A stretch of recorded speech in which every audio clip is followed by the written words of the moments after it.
Hi, I'm Marie Elizabeth Molly, and this is Relationship Alchemy. Today we're going to talk about your soulmate. There's so much romantic talk about soulmates that I really wanted to clear some of that up and give you my perspective on what a soulmate really is. We have this idea that our soulmate is going to be this perfect fit person, that it's going to be smooth and easy and happy all the time when we've met our soulmate. And in my opinion, that couldn't be farther from the truth. There is a certain depth of connection that does feel soul level, because we don't necessarily have that with everybody. I bet you've noticed that.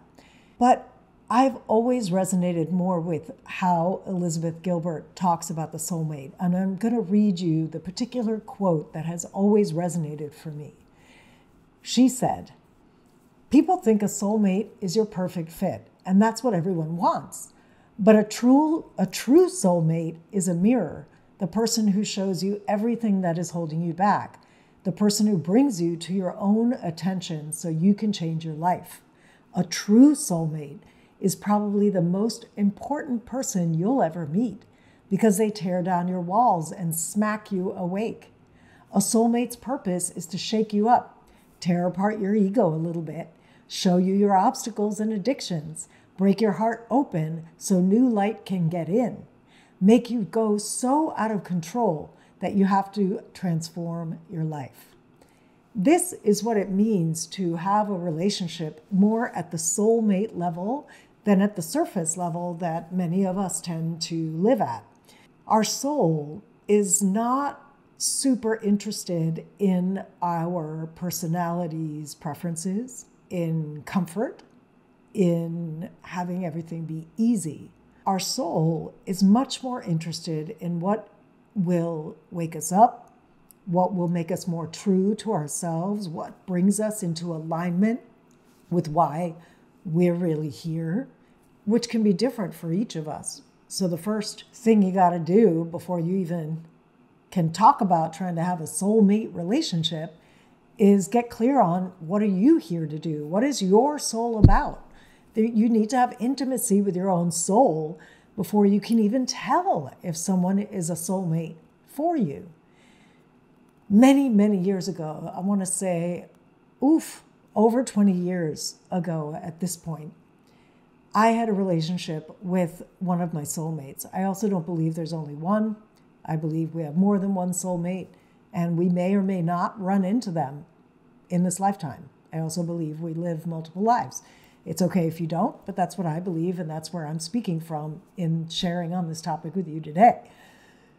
So over 20 years ago, I met one of my soulmates, and we had this intense connection. It was so clear to both of us that this was a soulmate level connection. However, what I discovered after months of being together was just because someone is your soulmate doesn't mean that you can bring your lives together in the 3D of this life. And that's what happened with us. We were soulmates. We had things to complete and work through that existed from prior times spent together. And once we worked through that, the relationship ended. We weren't meant to be partners forever in this life. So I think that's a second thing to keep in mind about soulmates. We have this idea that when we meet a soulmate, that we grip to them and we're supposed to be with them forever. And that's just not the case. Sometimes people come in to shake things up, for you to see a certain thing, for you to get free in a certain spot, and your souls have agreed to do that together. And then the relationship ends, and that doesn't mean something was wrong with it, or something was bad, or that it was bad. It just means that you've completed what you contracted to do together this time around. So those were the two main pieces about soulmate type relationships that I wanted to share today. The first being that we have this idea that a soulmate relationship is meant to be easy and conflict-free and always happy. And that's a fallacy, and that's going to set you up for a lot of failure and a lot of disappointment when you discover that, oh, a soulmate is actually there to reveal to me where I'm not in alignment with my own soul. And yes, there is a certain depth of connection. There is a certain depth of love that you access in a soulmate relationship. But that depth of love is there to give you the strength to face the hard stuff, which is all the ways that your personality and your preferences take you off track or distract you from what is actually right for your soul.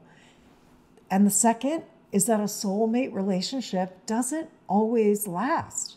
Sometimes you come together to do this deep work, and then that relationship ends because you weren't meant to build a whole life together for the rest of your life.